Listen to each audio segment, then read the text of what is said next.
Is the third skill builder in 1-2 order of operations, variable expressions and equations, along with 1-3 properties.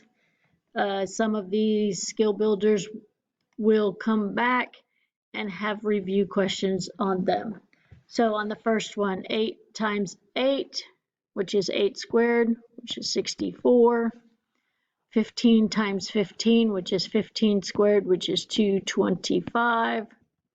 17 times 17 is 289.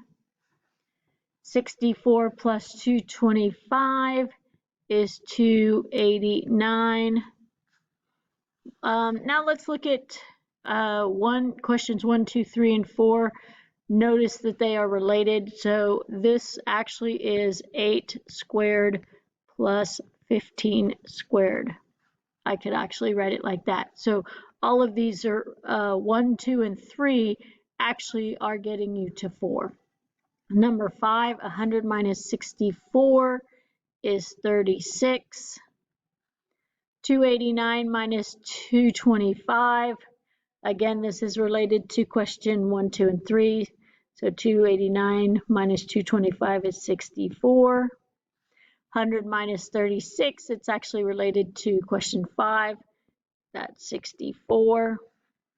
Reviewing of classifying numbers. Classify in a number system 3 and 4/5. Has a fractional part of it that is a terminating fraction, which means it's a rational number. Classified in number system 0. That's my whole number system. Classified in number system 7.0, although it looks like 7.0 as a decimal, it is a natural number. Let me erase that and rewrite it nicer.